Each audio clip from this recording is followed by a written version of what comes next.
The Gun, episode 115. It's time to recap a big old win over the BYU Cougars here on your new favorite WVU football podcast. I am Wesley Euler. I've got the best teammates in the business, the signal caller, Jed Drenning, and the runaway beer truck down the sideline, Big Owen Schmidt. And of course, as always, this episode of ITG brought to you in part by our friends at BetOnline, where the game starts. And speaking of games starting, gentlemen, quick little around campus hit here to get us started and kind of our headlines introduction. Hoops getting started on campus this week. Mountaineer men's team getting going right now as we record this. The women getting going tomorrow, Tuesday, when this drops on the 7th. So as always, big shout out to our men's and women's Mountaineers on the hardwood, and let's go have us a fun winter. Speaking of that Frozen 4, you see his shirt, Owen? Which Frozen 4 is that? 2014 in Philadelphia. Okay, I didn't know the teams might have been, but yeah, Minnesota Union. Union beat Minnesota for the national championship. Boston College and North Dakota were the other two teams. So that was my wife and I had a streak where we were dating. Where we went to 3 Frozen Fours in a row. It was like Pittsburgh, Philly, Boston, 3 consecutive years, and we went to the the semifinal round each time because, you get 2 games if you do it that way. You one ticket gets you 2 games type thing. So Johnny Gaudreau was in this Frozen 4. That's a name hockey fans might recognize, Johnny Hockey. He's with the Columbus Blue Jackets now, was with the Calgary Flames for a while, one of the better American-born players to play in the NHL over the last decade. Shane Gostisbehere as well, too, who was a stud defenseman for Union. He plays now for the Carolina Hurricanes, played with the Flyers for a while, too. So, yeah, it was a fun one. You get the big brands like that, too. Boston College, Minnesota, Union, North Dakota, all big hockey schools. So that was a lot of fun. Yeah, I got the Frozen 4 T-shirt on here today. A little vintage now. It's almost 10 years old here. Speaking of vintage as well, too, today is the first time the Mountaineers open a basketball season without Bob Huggins as the head coach since 2007. I was in high school in 2007. Big Owen was still playing for the old gold and blue. I mean, Jed, you were like just really getting involved in the old gold and blue. Not much has changed.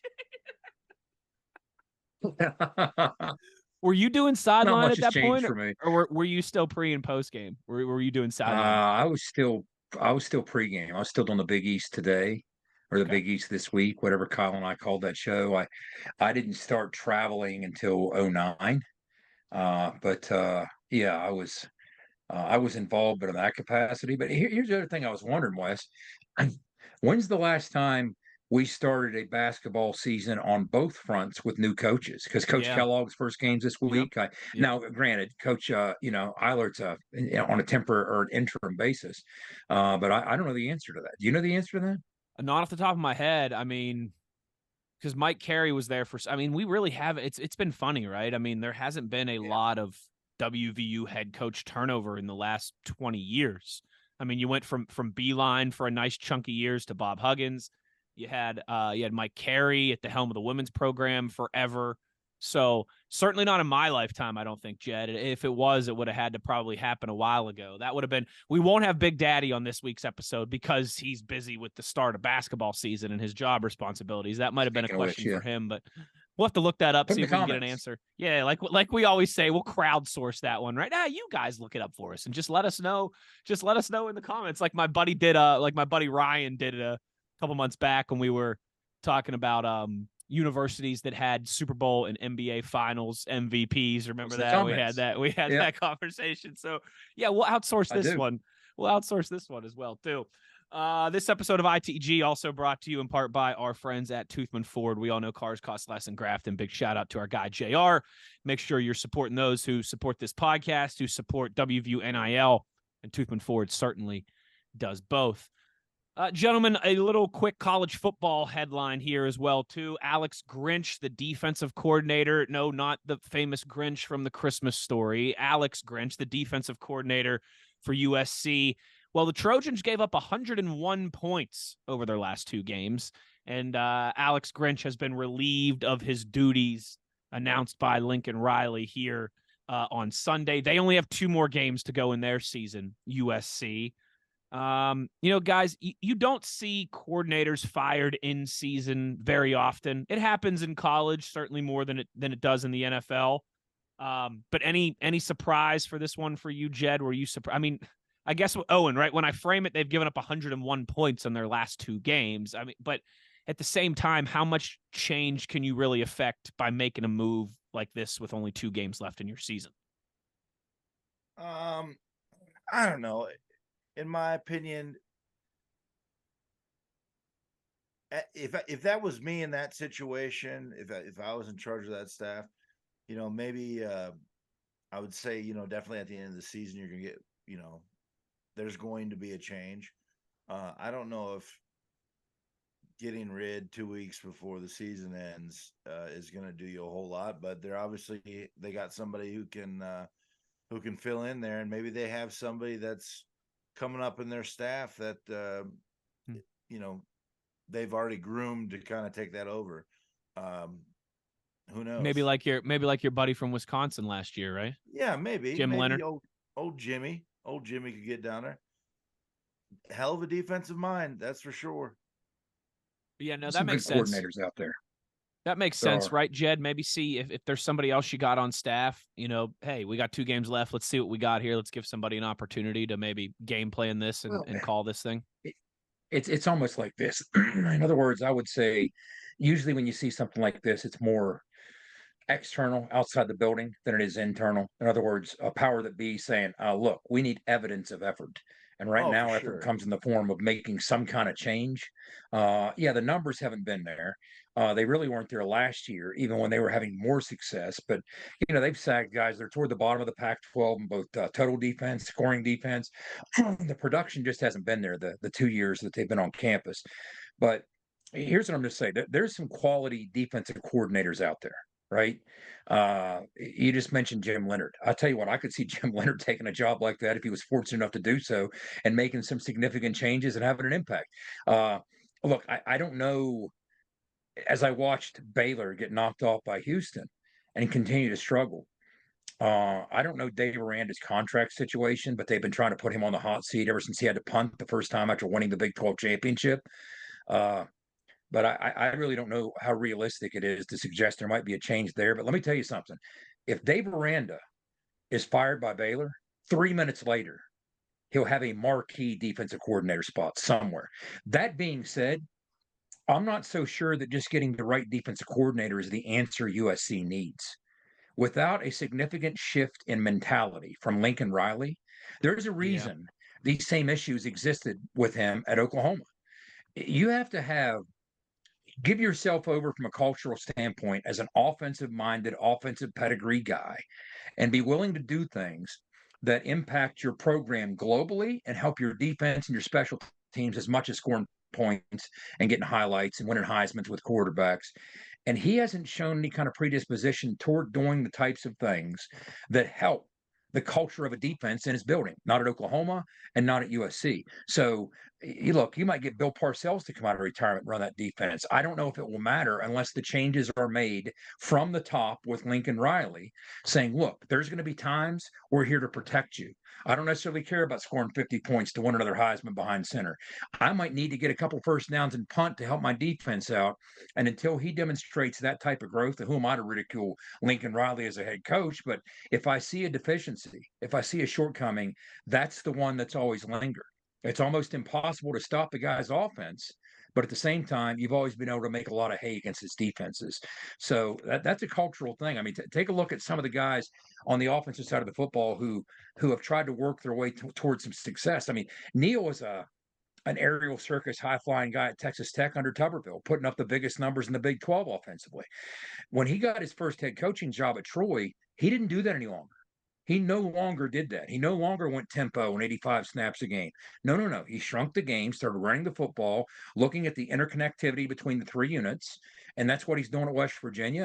And any offensive coach that you see having success, whether it's Bill Walsh at the pro level, working your way down to the college level, these guys have seen that. They've had that vision and recognized, look, I love to score and I love the headlines, but to win championships, I have to help my defense. And Lincoln Riley hasn't reached that point yet. at least that he's demonstrated. So Maybe until this that is change is made, I don't know who the D coordinator, if it's going to matter as much as it otherwise could. Yeah, maybe this is his Dabo Sweeney moment, right? Where he had to go out and get Brent Venables and really have Yes. somebody there on staff that was, had head coaching type qualities, but as a coordinator, Yeah, it'll be interesting. some team, if I remember it, Wes, dropped 70 on Kevin Steele's Yeah, defense and got him I was fired. trying to, Jed, I might have been in that stadium when that happened and That's right. Yeah. had a little bit of And, fun down there on South Beach. I tell you what. and ushered in the Brent Venables era as a D coordinator at Yep. Clemson. But yeah, it's, I mean, he's an old White House coach. I mean, that's what Dabo is. To have the success and the run that he had at Clemson, he needed to help his defense out, and he did. So Speaking of it's which, very hard to find an exception. justice for Dabo and going and beating Notre Dame this past weekend. Yeah, take that, Tyler.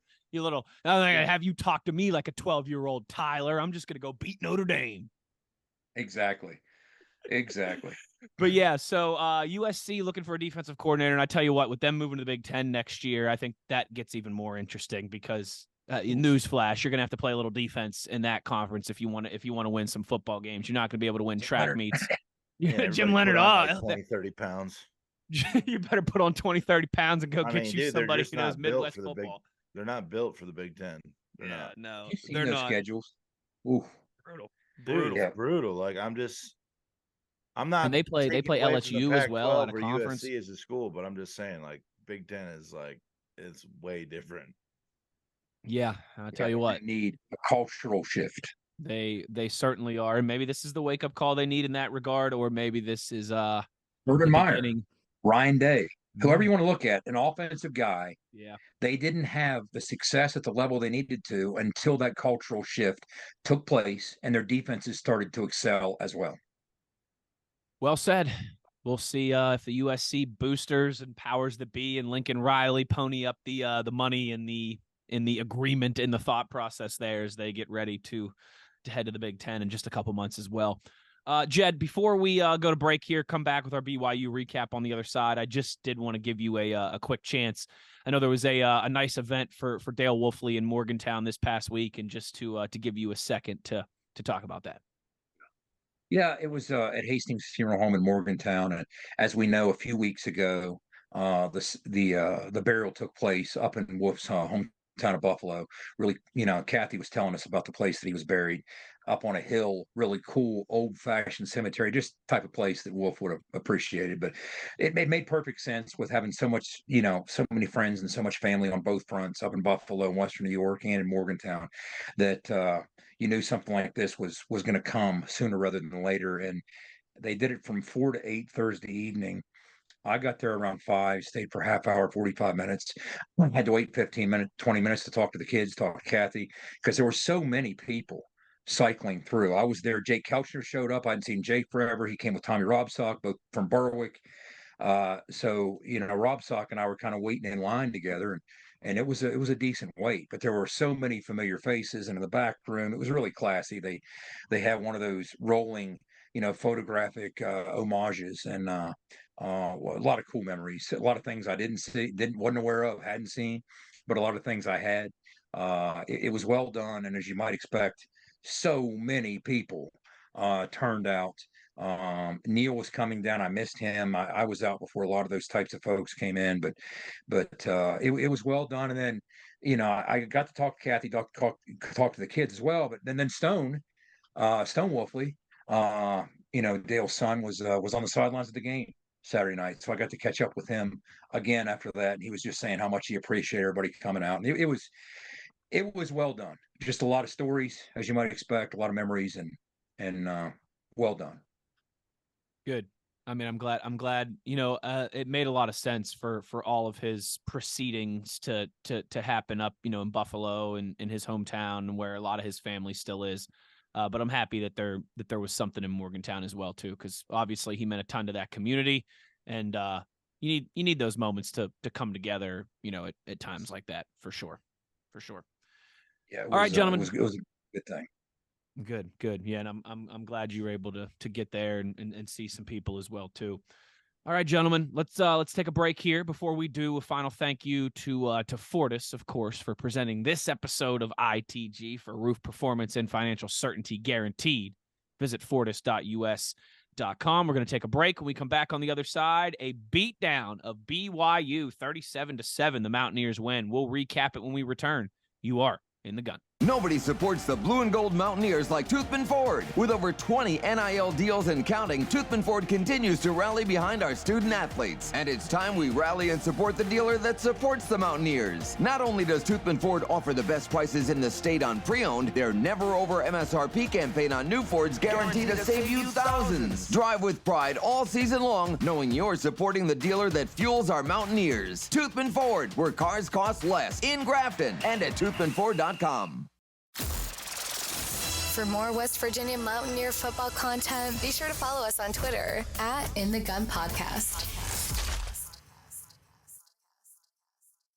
For nearly 20 years, Fortis has been the nation's leader in providing guaranteed roof performance programs for commercial buildings. Fortis offers roof performance solutions that feature extensive initial and ongoing reconditioning for commercial buildings as an alternative to traditional replacement, with long-term performance guarantees that are backed by global leader Lloyd's of London. Fortis offers a comprehensive range of roof performance management programs that provide financial security, extend the life of our customers' roofs, and make a significant impact on ROI. Fortis is currently improving performance and increasing ROI for customers at more than 4,800 locations, with more than 140 million square feet protected, including many Fortune 500 companies that have turned to Fortis to save money, gain financial certainty, and extend the life of their existing roofs. Fortis has helped customers save more than $520 million in capital roof replacement costs for an average ROI of over 250%. To learn more, visit fortis.us.com. Fortis, roof performance and financial certainty guaranteed. Let's go, Mountaineer fans. You're tuned in to In the Gun with Wes, the Runaway Beer Truck, and the Signal Caller. In the gun here, it is time. You know what it is. It's the recap episode here of ITG. Big O fired up to talk about a comfortable Mountaineer win, 37-7 Saturday night at Mountaineer Field at Milan Puskar Stadium.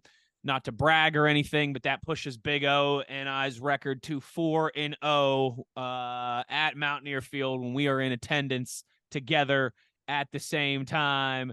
Big O showing some video there. I tell you what, we'll have to send that to Skylar and get that up on the page here.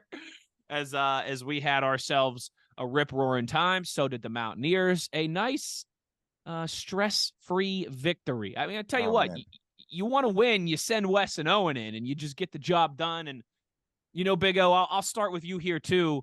Once again, you know, it's funny. We were talking about this after the UCF game. I remember rolling through the numbers, right? There were 280-something rushing yards and 5 touchdowns. And, well, I tell you what, they took that and they did one even better on the ground.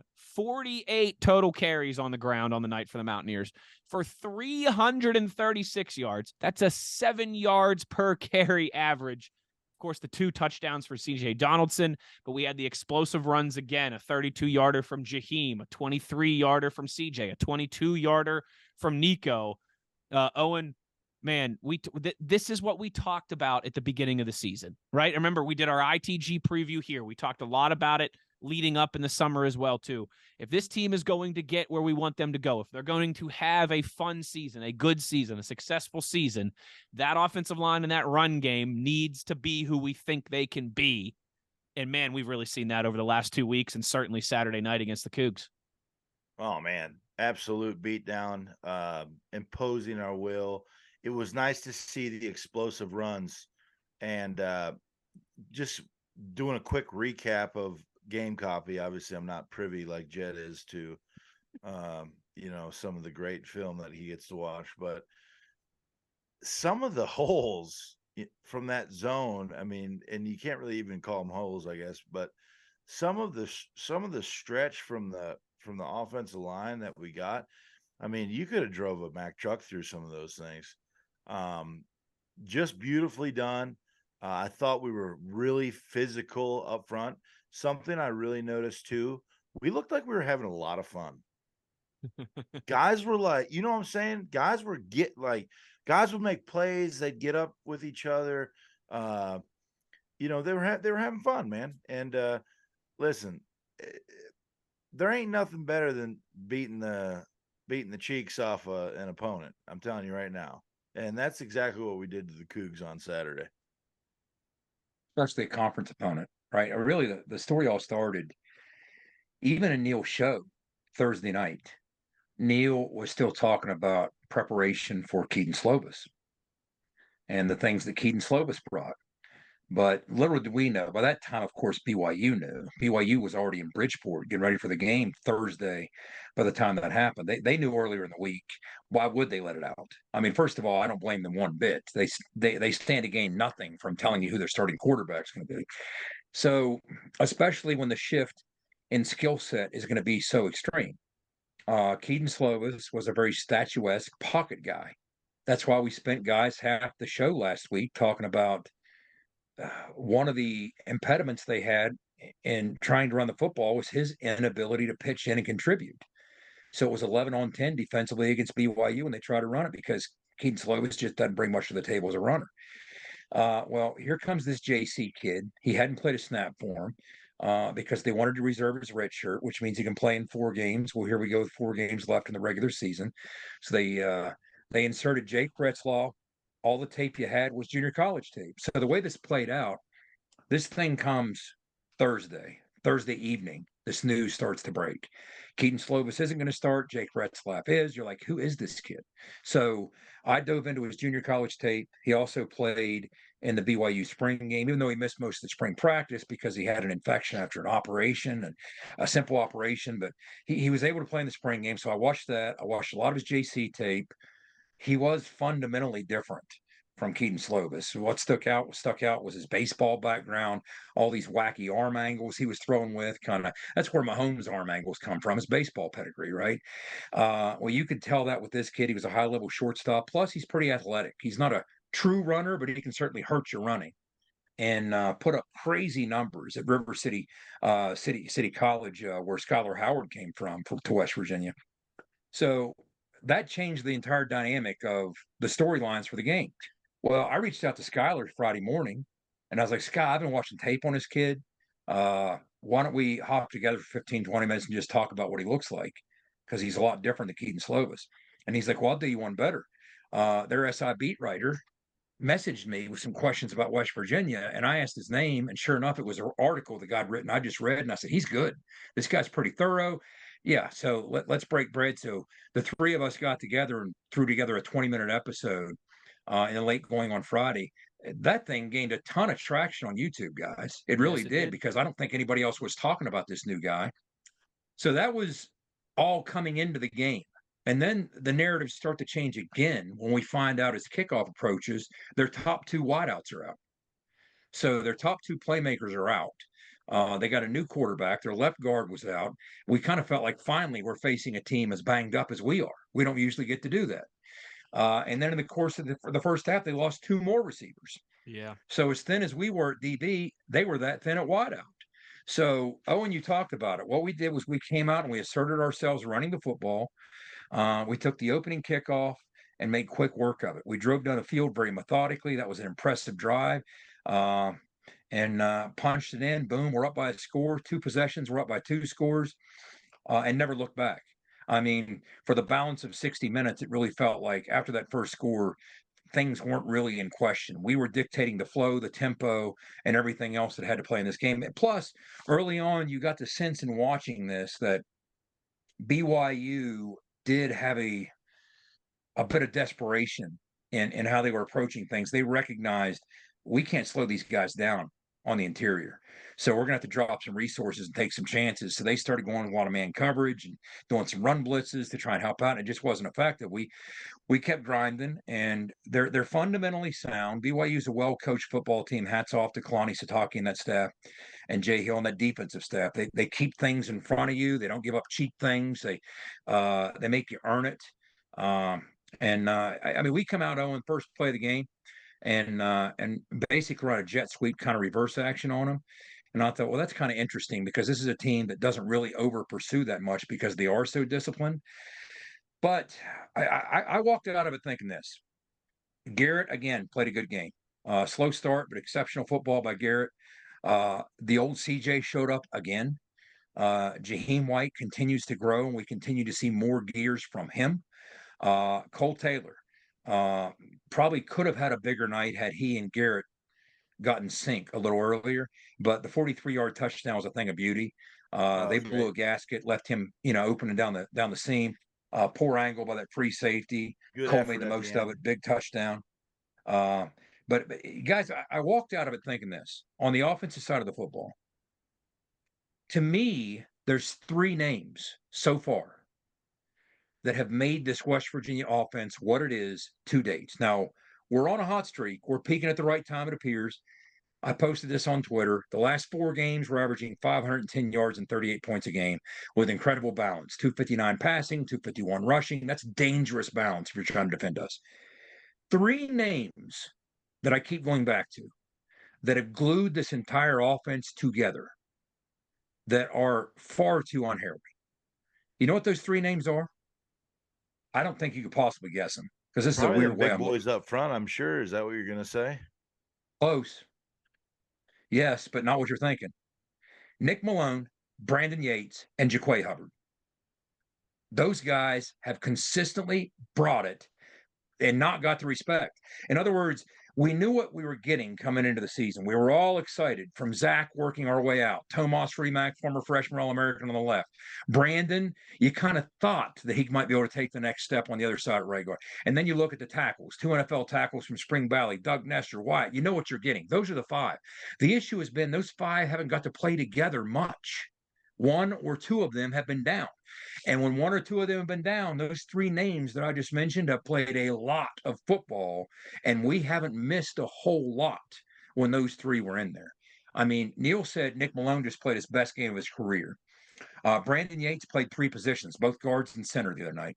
Jaquay Hubbard continues to produce. So it is so critical to have those guys in addition to the hub of the offensive line that we knew would spearhead us. But I want to give a shout out to those 3. Those 3 that don't get nearly enough love. Owen, you're right. The big boys, their hand in the dirt, but not even just the big boys we always talk about. We know what we're getting there, but Nick Malone, Brandon Yates, Jaquay Hubbard have made us different up front. We knew we were going to have a very formidable offensive line, but I don't think we truly knew or appreciated the level of depth that this offensive line would enjoy, and boy, have we.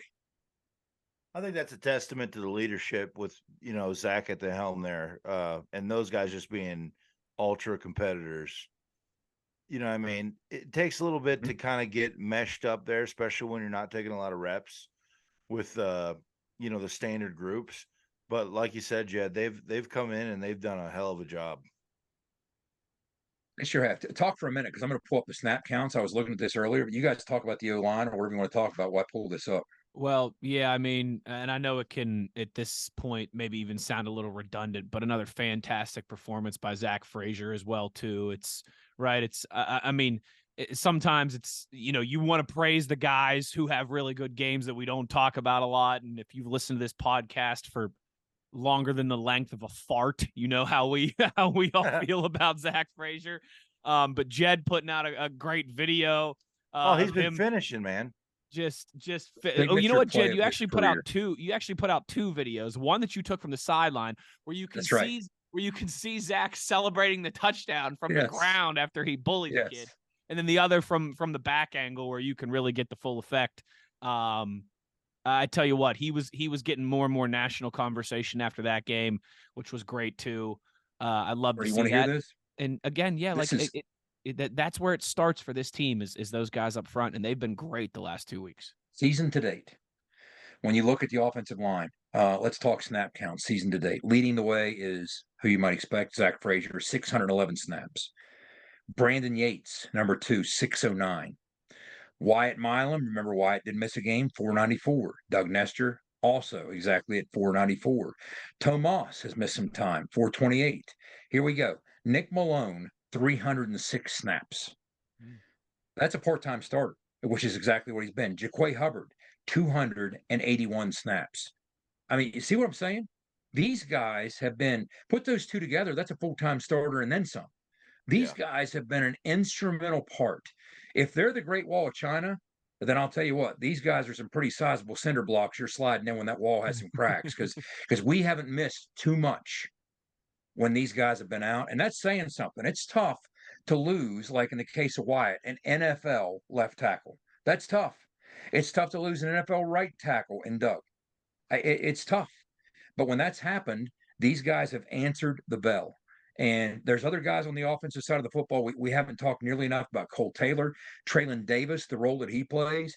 They play a critical role in helping things out there. But guys, Garrett has been sacked 4 times with a ton of dropbacks. Now, part of that's Garrett's mastery of the offense. He's not there yet, but he's getting closer. He's taking more steps each week. But also part of it is the obvious protection of the O-line combined with the tight ends and the backs. I mean, they're all pitching in to make that happen. But what I like is for the second week in a row, we've won while leaving some things on the table. There's some valuable learning opportunities in the pass game. In the pass game, we've left some production and big plays on the table that we didn't make. So it's nice to win and have those conversations instead of them costing you. Now, can you turn that corner and come out next Saturday night with that production? Because you're going to need it all across the board on the offensive side. But that's what I have to say about that. And then we can, break down the other side of the ball, guys. Yeah, completely agree. One more thing, Big O, and I had to look at this once again, just like last week down in Orlando, nearly 36 minutes of time of possession for the Mountaineers. I mean, that's the formula. That's the good stuff. This is how we win football. I feel like, what's that? The movie with Uncut Gems or Uncut Gemstones, whatever it's called, with Adam Sandler. Have you seen that? Or he goes, "This is how I win." This is how we win. It's been nice to 33-55 a game. Yeah, it's been nice to see kind of the football plot playing out. But, this season is kind of the next man up mentality, really, with this team. You've had some of these guys who have had to step up, and right now, I mean, man, we're playing some good football right now at a very good time. Yep. Think about this, guys. I'm with you on that. The snaps we faced. We have faced through 9 games. Now, again, you talked about time possession, Wes. 33-55. I said this last week. We've increased since last week. Mm-hmm. So it's worth mentioning again. The last time a Big 12 team ended a season with a greater average time possession than what we currently have, the Colin Klein-led 2011 Kansas State Wildcats. Before we were even in the conference. Who studied the Big 12 for a long time, they understand the grind of that Colin Klein offense. They were tough. 33-55. Here's what that translates to. West Virginia has defended. Our defense has been on the field for 595 plays. Oklahoma's a tempo offense. They don't play keep away like we do. They tempo it and put the pedal down often. Their defense, we've defended 595. Their defense is in the same number of games, 648. 53 snaps. That's basically one more full game Oklahoma's defense has had to defend than we have because we're playing keep away. And when you're as thin as we are on the second and third level, that's a critical part of it. Absolutely. Well said. Very well said. And you know what? As we start to spin the block here, you talk about those guys. Owen, you just mentioned those guys that have stepped up. Jed, talk to me about Ben Cutter, man. I mean, we talked about this on the BYU preview that you always hate to see your guys go down. The silver lining of that, though, is a lot of times when you have freshmen that are thrust into prominent roles, maybe a little bit sooner than you would have liked or wanted to, is that eventually you get that payoff. Eventually it comes together for them maybe earlier than you thought it would as well. I said, not to toot my own horn, but I said to you guys, I got a feeling that there's a big Ben Cutter game coming soon because he's getting his feet wet. He's getting a lot of experience. I know he is a film rat, right? He's a bookworm in the sense of the studying aspect. And I tell you what, Jed, I thought our guy Ben Cutter was one of those that we've seen step up all year. He's a freshman, so he's had some good. He's had some negative as well too. But man, he's one of those guys who it looks like it's coming together for at the right time. And I thought he played very well Saturday night. Goes for the football. He has that natural knack. In other words, we always talk about the offense's ability, a playmaker to see daylight. Well, defensively, that exists as well. To see daylight, find a crease between two blockers, get to a path downhill and make a play. Well, this is a kid who came out of high school with 500 plus career tackles. That's not an accident. A lot of times those tackle stats, oh, and you know this, you've seen it, are inflated at the high school level depending on who the scorekeeper is. But when you watch Ben Cutter's tape when he was coming out, there was nothing misleading there. That was accurate. That was spot on. If anything, it was conservative. He was around every single play the final 3 years of his career, and to some extent even before that. But credit in part to the defensive staff for recognizing, look, as much as we want to make life difficult for the offensive line and their communication by chopping the front up, by twisting, by stunting, as much as we like to do it, we kind of simplified that. And now we're doing some of it picking our spots, right, Owen? Yep. So that presents a much clearer picture for a young linebacker trying to understand his run fit. If there's not a stunt going on, B gap's kind of B gap, right? He understands, okay, that's my responsibility, that's my fit, that's where I'm going. Whereas if you have a tackle end stunt, that can change on the fly. That's tougher to read. It presents a cloudy picture. It gets murky. So simplifying those things and doing not as much of it and picking our spots more selectively has made life more simple for Anthony Wilson, for Ben Cutter. And that's why Ben Cutter comes out 6 tackles, a sack, a couple tackles for loss. Instead of missed run fits and missed assignments, now he's making those plays, he's getting those run fits, and he's being disruptive. And that's happening, I think, not just among the backers. It's made life a little easier for that matter, even a battle-tested guy like Lee Koba. But on the back end, we get some of these guys like Aubrey Burks. Well, Caden Bizer's playing a lot of football for us too. That's benefiting him. Marcus Floyd flying downhill to those fits. All these guys are benefiting from that. But Ben Cutter's a good one to point out on your part, Wes, because he's one of these guys in that linebacker group. And I'll count James Hurd as the edge guy. James Hurd, they're trying to redshirt him, but his future is incredibly bright. When you get Trotter healthy, I'm telling you, people I think 3 years from now are going to reflect on this recruiting class and the defenders in this class and be just like, wow, we got some dudes in that class on both sides of the football. And that's to say nothing. When you get to the back end, we haven't even talked about Beanie yet, which we will. But when you get to the back end, Aubrey Burks, how many times have we said it on this podcast? You need your best guys to play their best. Yes, you need Ben Cutter to take another step, but you need your best guys to play their best. Players got to play at an A level. Guess who was the highest graded PFF safety this week? Aubrey Burks. He was on the all PFF team. You watch the tape supports the metrics. He was downhill. He was playing the football. He forces the fumble. He ends up with the ball in his hands. These are all that. When Aubrey Burks is playing at his best, I'm convinced he's one of the 2 or 3 most elite defenders on the back end in the Big 12. And that's what you saw against BYU. And we need to desperately continue to see that moving forward, especially in Norman.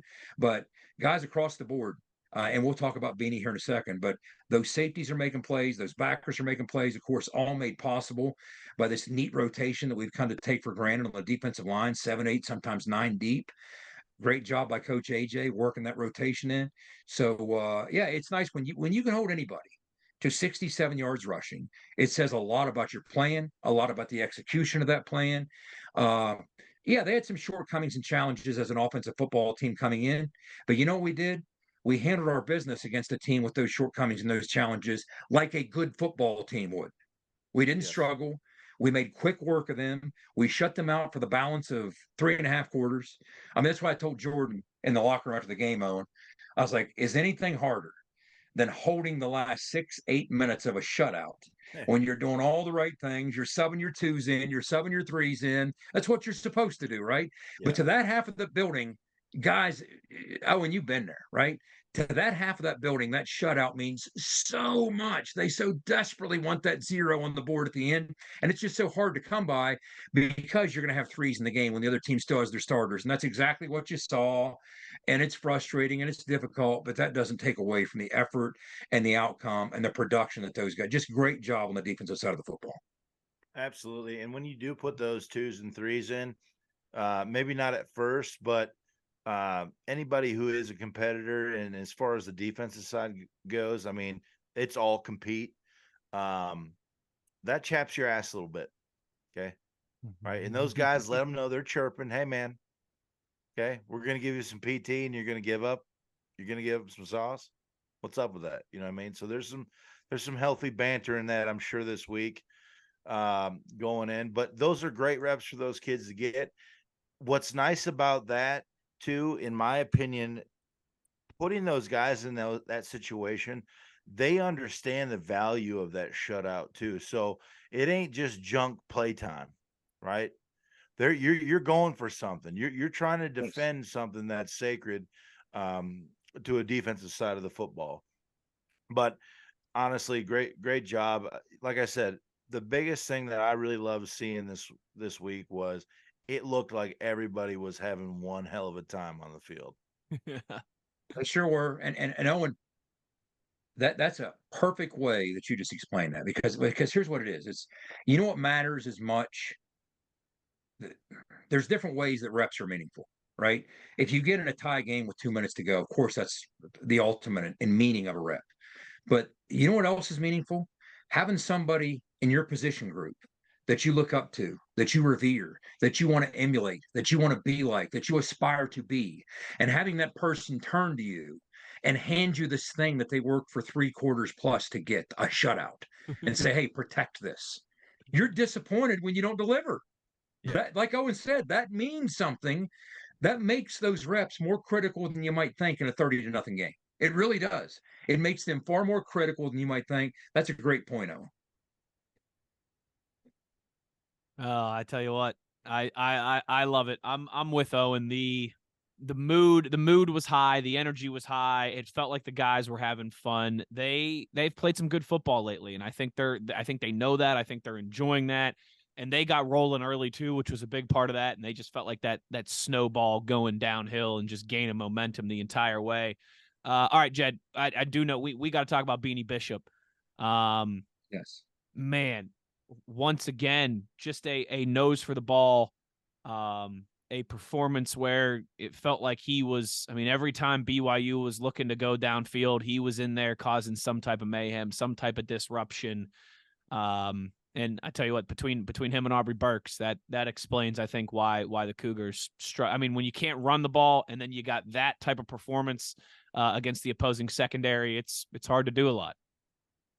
Well, let's talk about this. A year ago, we struggled mightily to play the football in flight. When it came to passes defended, forget the interceptions. When it came to passes defended, just breaking up a football in flight, we were 123rd in the country. We couldn't play the ball in flight. Of course, we weren't making interceptions, but we weren't even around the football to make plays on the football. We go from that to Beanie Bishop as a guy. Here's a couple numbers for you guys. He has 21 passes defended himself, 6 more than any other defender in the nation. Wow. Number 2 is a kid from Missouri with 15. Beanie Bishop, number 1 in the country with pass breakups with 17. 6 more. Let me see right here. Okay, excuse me, 4 more than anybody else in the country, 6 more than anybody else in Power 5. He is in a stratosphere all by himself right now. Owen, the school record for pass breakups in a season held by Brian King, 21. Beanie has 17. He's right there. That's the kind of season he's having. So man, he's Neil there talked about it last week. effort. Now, people are going to say, well, he's targeted an awful lot. Well, yeah, he is. Part of it's the nature of being a boundary corner. Neil discussed that. We discussed it to some extent last week. When you're a boundary corner, now he's not confined to that exclusively. He will spend some time to the wide side of the field as well, but most of the time he's going to be to the short side of the boundary. And what that means is most offenses cater to those shorter throws, so they will target by its very nature whoever a boundary corner might be. Their RPO elements are all going to be attached to the short side. Some of their quick read throws and quick answer throws are going to be attached to the short side. Matter of fact, there are sometimes even quarterback rules that what you're going to do is you're going to look at, all things being equal. Jimbo taught me this, 30 some years ago. Shortest side, softest coverage. If everything else is equal, you look to the shortest side, the shortest throw, or the softest coverage. So that's going to lead to a lot of throws on a boundary corner. But when they're throwing his way, yeah, he's going to give up some plays, but you got to have that jet fighter mentality and bounce right back. He absolutely has that mentality. He's making plays on the football. He's holding his own. He doesn't shrink from the competition. He's playing with no fear. And he has made a huge difference. And that's put us in position on the other side. Malachi holding things down on his end. We talk about how there's no greater overachiever on this team than Malachi Ruffin. A kid that plays with limitations, but his mentality takes him places that those limitations can't keep him from going. That's what ends up happening. That matters so much at that position. So the production we're getting from that back end, working your way down to those corners, and more specifically Beanie. I mean, Beanie's having an all Big 12 type season, maybe even an All-American type season. I'll tell you what, you hold on to one or two more picks because he's among the national leader with 4. Unfortunately, for right or wrong, the picks are still what get the headlines. The picks are still what gets the attention for people who otherwise don't pay much of attention. That's all they look at. So that would help make his case. But that's the type of historical season through 9 games that he's having. But here we are. And he has just been wildly productive. What a get in the portal he's been. And not only that, but something else Neil talked about with the media this week. He's a leader in the locker room. He's taken some of the younger guys under his wing. We've not just got players who have been productive and helped us in the portal, but we've got players that fit the locker room well in the portal. And the cultural piece is probably not talked about enough in this new crazy age of college football as it currently exists. Oh, I agree with the culture thing there. I mean, it's got to be tough to be a guy just coming in out of sorts from a different program and then trying to mesh with everyone, even being that upperclassman, right? And stuff is expected of you. I think him, not solely, but him as his play goes this year, you could see the confidence in his play. Sometimes I almost feel like he's very good at kind of setting up throws, like presenting openness, presenting air, right? And I feel like he's kind of been playing around with that the last couple of weeks, and you've kind of seen him, like, his closing speed on stuff is remarkable. And then just having a nose for the football. I mean, we could go back to that UCF interception, just keeping active during the play to be able to come up with plays. But it's been a lot of fun, and I know those guys were getting a lot of heat at the beginning of the season.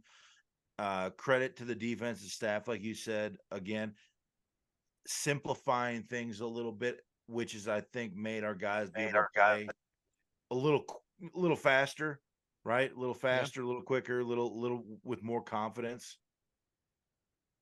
Absolutely. Here's something remarkable, Owen. He's been targeted 62 times, second most in the Big 12, behind Jacob Robinson, who was playing for BYU. In 62 targets, he's allowed 31 catches. Here's what jumps out. The yards per catch, 10.8. Again, quick game. You're working the RPO attachments, things like that. They're not pushing the football deep on him. Yards after catch, he's allowed 31 catches, 70 yards after the catch on 31 catches. So roughly 2 yards so after the catch. There you go. That's being secure, keeping things in front of you. Baby. Yeah, it's pretty nice. That's very nice. But guys, the last thing I'll say about this, we talked about this in the pregame. Tony asked me, how can you have a situation with BYU sitting at 5-3 while they're getting outgained by 91 yards a game? Okay. And he brought up the Steelers. He's like, they're outgained. There's an NFL team that does that. Yeah, he brought that up. He said, Jed, how's that happening? And I said, well, the thing that jumps out is the turnovers. It's not even like they're doing everything else really well. They're not an exceptional third down team. They're playing well in the red zone, but the turnovers have bailed them out. And they truly were coming into Morgantown. It was a tale of two teams. They were one team at home and one team on the road. They were 4-0 at home. They were 1-3 on the road. I said, so the turnovers, even when you speak to them, what's getting all the headlines? I said this on Saturday. I said, what's getting all the headlines this week?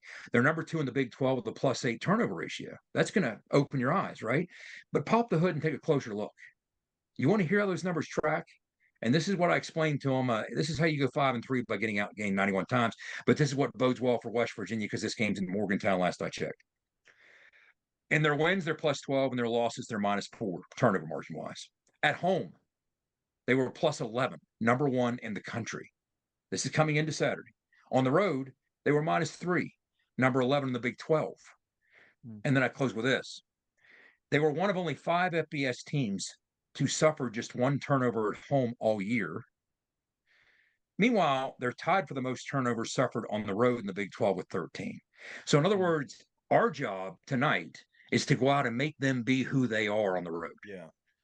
Just make them be who they. You don't do anything special.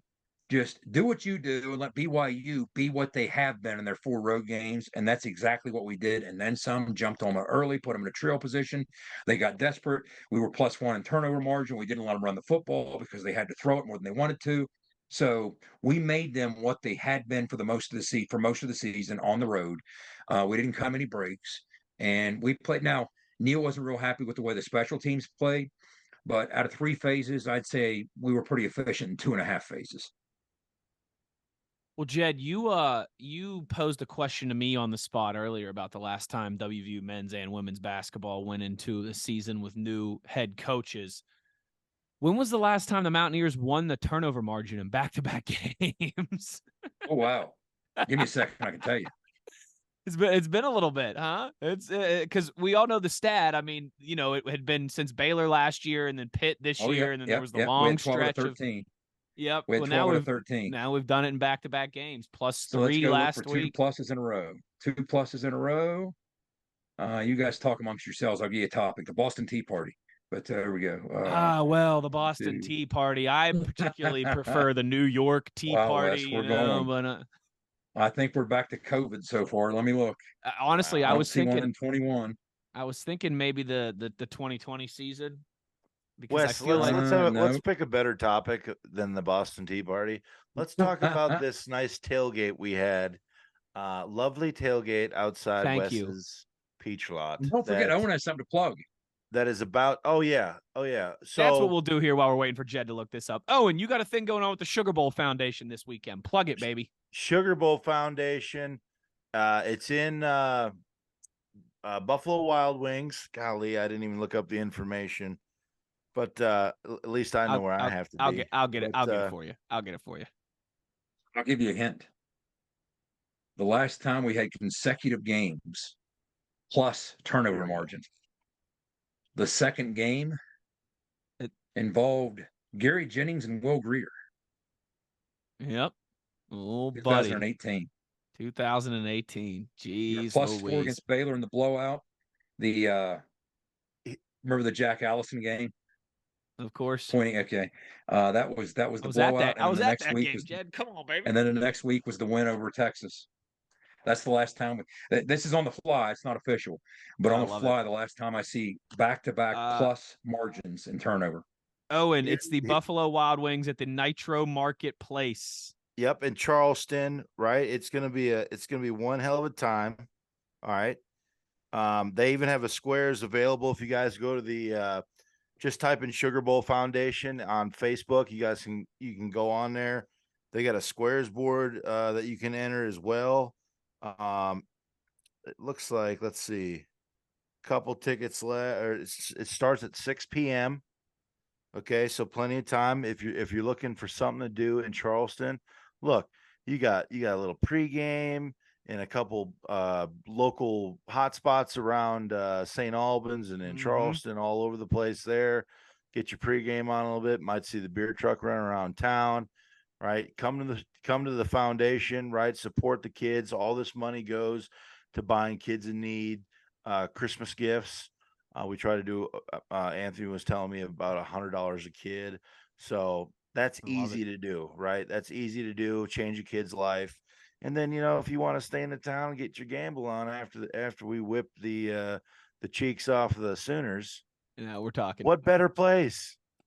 Is there a link to put in the description for that? I mean, is that something we could do? Is there?